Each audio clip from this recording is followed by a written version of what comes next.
Everybody, welcome back to Maker's Playground HQ. I am Izzy, and today we've got a super fun one for you.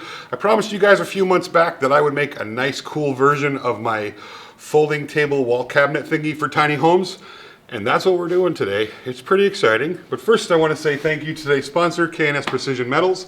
We'll be talking more about them in the very near future. I've got a big old stack of sapele or sapella, poor man's mahogany, whatever you want to call it, right here, all glued up and stacked and ready to go. And this is what we're going to use to make a really kick-ass folding cabinet furniture for tiny homes thingy.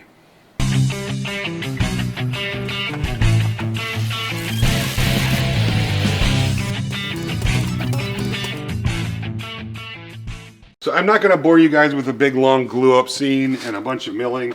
We glued these up, flattened them on the CNC, and we've stacked them to let them kind of acclimate to our shop climate for about a week and a half, 2 weeks. Probably wouldn't hurt to give it another 2 weeks, but we don't have that kind of time, so we're going to go ahead and start milling it up right now. Whenever you're milling cabinet parts, even after glue ups, it's a really good idea to let it rest for a week or so. It's going to do its moving around, acclimate to the shop, and it'll make for a lot more pleasant experience and a much more stable finished product. So how you guys been? So these are sides, top, sides, bottom right over here. And whenever you're doing cabinets professionally, you kind of want to keep eye on the grain. Even though you may be the only one that ever notices it, the grain structure through this whole thing keeps flowing. So this was one board here, this was one board here, and then we have some spalted maple glued up in the center of them. So if you look at the grain structure will flow through the whole thing. Now to keep that all lined up, I'm going to go ahead and mark this out with what is what, so we can sand this, mill this, and we'll know where it belongs in the structure of things. Now these are the door panels, so these are going to go on the front, and again I have them kind of very loosely book meshed, but enough that when it's all finished you'll notice some grain similarities when the two doors close. Watching the grain with what you're doing when you're gluing stuff up can really set you off as a very good craftsman, because sometimes people notice it, especially other woodworkers. When you just hammer stuff together, it doesn't look as good. Really the first thing we need to do is give this a rough sanding. Everybody want to come help me with the sanding? No, really. It's sanding.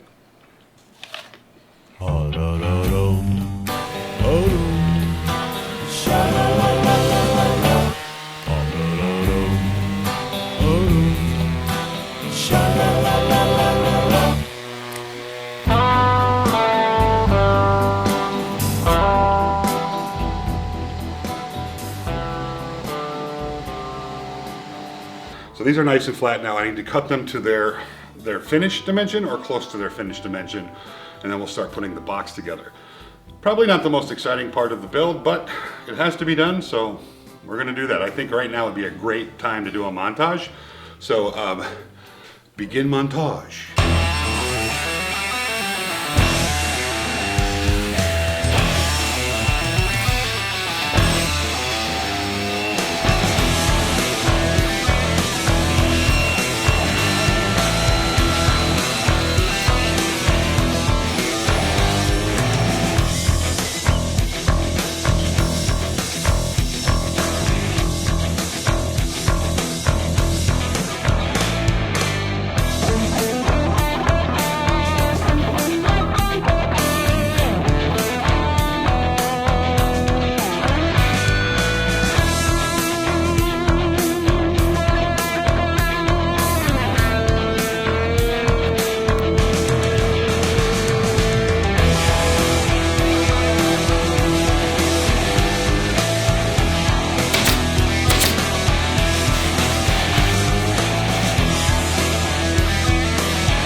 So in the next part of the video, we're going to install these invisible cross hinges, or SOS hinges. This is a really interesting process and I can't wait to share it with you. But before we do that, let's jump into our sponsor for the day and show them some love.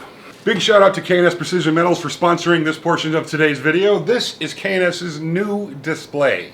So I'm sure most of you have seen their displays or their older displays in hobby stores and hardware stores around the nation. Well, this is their new display, and what's really cool about this is it has all the stuff in one display. Their sheet metal goods, their rods, their square, their plate, all in one display, so everything is right at your fingertips.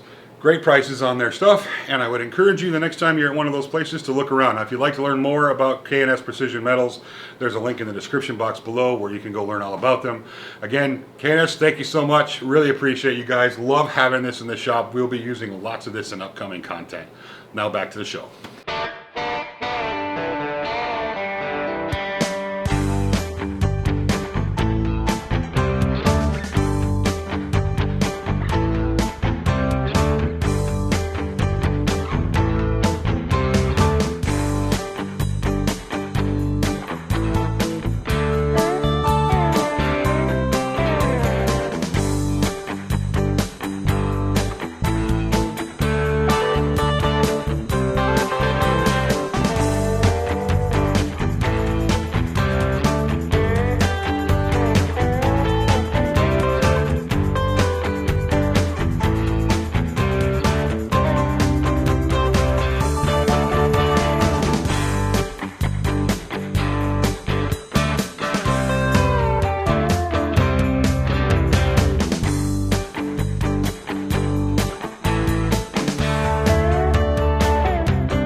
So there it is, guys. I really hope that you enjoyed this project. So I'll grab a couple more shots of it so you guys can see it up close. As far as the table goes, it's actually very sturdy. You could probably put, I don't know, 5 gallons full of water on it, a 5-gallon bucket. It's more than sturdy to sit for a big guy like me to lean against and to use. And in fact, I think I'm gonna go ahead and use it right now. I think the fun thing about it is you can keep everything, your place settings, all set and ready to go if you wanted to use it for that. A little candlelight and some Taco Bell. That's what I'm talking about. That's a good shop dinner right there.